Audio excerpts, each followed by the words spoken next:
Guys, today we're going to read Mr. Dizzy, and it's by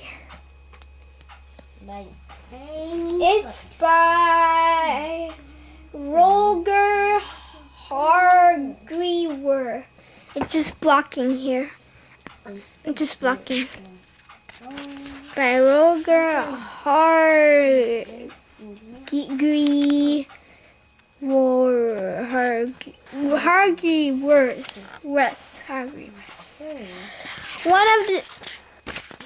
Mr. Dizzy was quite honest, not very clever.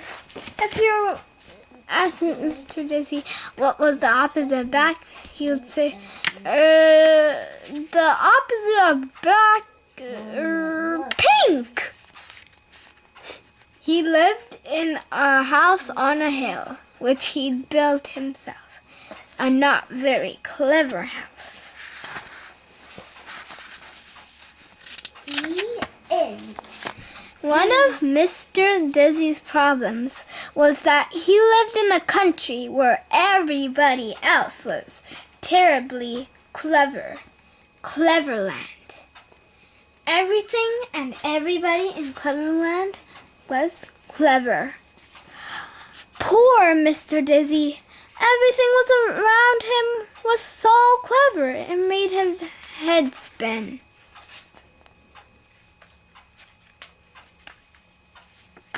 One morning, Mr. Dizzy was out for a walk when he met Pig. "What's big and gray and has big ears and a trunk?" said the clever Pig to Mr. Dizzy. A mouse? A mouse? Said Mr. Dizzy.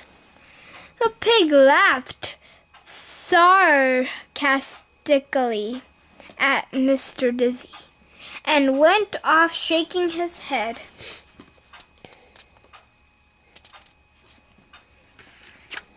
Mr. Dizzy met an elephant, a clever elephant. "What's small and furry and likes cheese?" the elephant asked cleverly. A pig?" replied Mr. Dizzy. The clever elephant laughed down the trunk. "A pig?" he trumped. "A pig, you silly man!" And off he went, poor Mr. Dizzy. Mr. Dizzy decided he didn't. Mommy, I want to read this. Mr. Dizzy decided he didn't want to talk to anybody else that day. So he went for a walk in the woods, where he had kneeled that he wouldn't meet anybody. He felt very miserable about not being clever, and as he walked along, a tear trickled down his neck, his cheek. Poor Mr. Dizzy.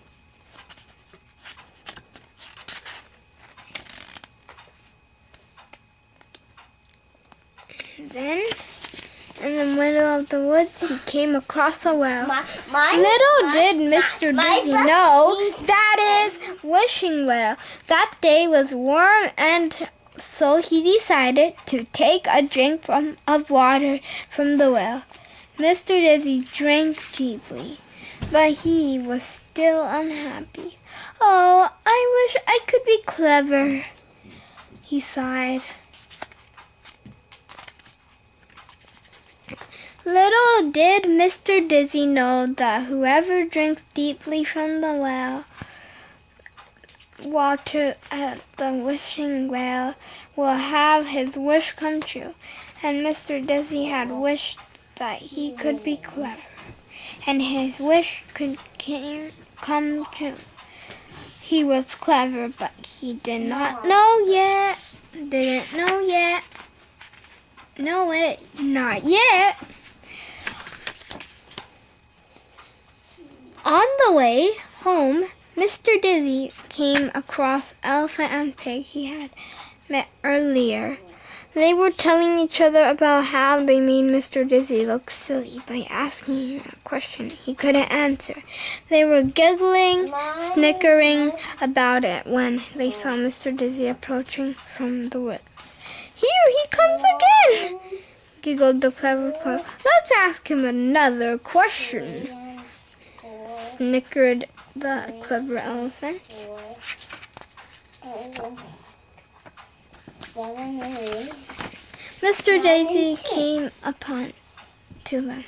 "Tell us," said the clever pig, trying to keep a straight face, "what's white and woolly and goes by?" "Why, a sheep, of course," replied Mr. Dizzy. The pig and elephant were amazed. To tell the truth, so too was Mr. Dizzy. He suddenly felt very, very clever. It was a not unpleasant feeling. Oh. Baby, look! Ah. Tell us, the clever elephant. What has 4 legs and a tail and goes woof?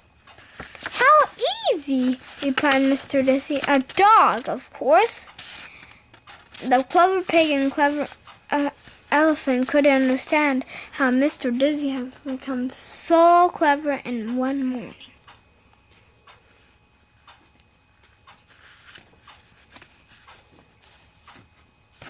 Mr. Dizzy understood he had been so clever in one morning.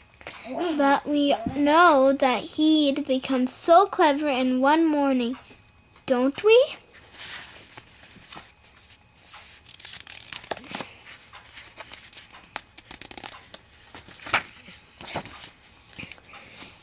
"Now, let me ask you a question," said Mr. Dizzy to the pig. "You?" grunted the pig rudely. "You ask me a question? Don't be ridiculous. There's no question you can ask me that I couldn't answer." "Really?" smiled Mr. Dizzy. "Well, then can you tell me what's fat and pink and goes achoo achoo?" "What's fat and pink that goes achoo achoo?" repeated the pig, looking worried. "There's nothing that's fat and pink that goes achoo achoo." "There is something, it's you." "Nothing? Huh?" said Mr. Dizzy, tickled the pig's nose. "Achoo! Achoo!" sneezed the pig. "The answer is you," said Mr. Dizzy. "You're fat and pink, and you're going achoo achoo." The clever pig looked down right, if not down left, miserable.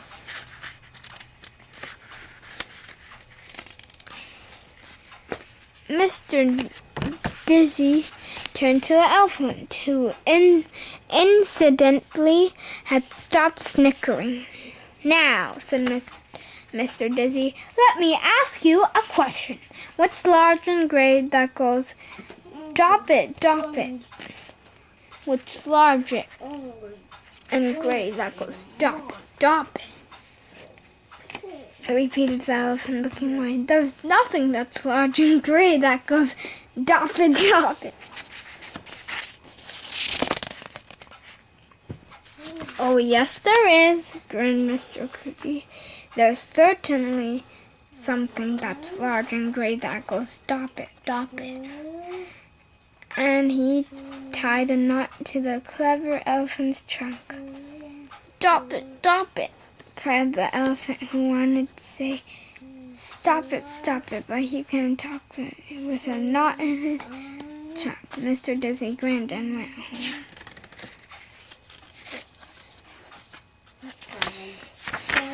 "I suppose do think that's funny.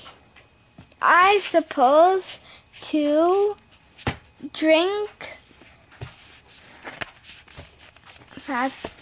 that's funny." Do you know what that actually says?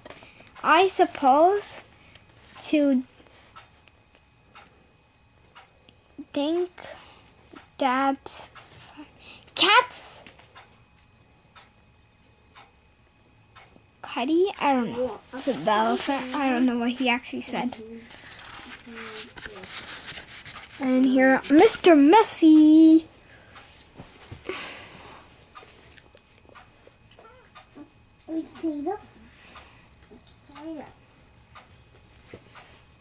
Bye guys, like and subscribe. Excited. Like,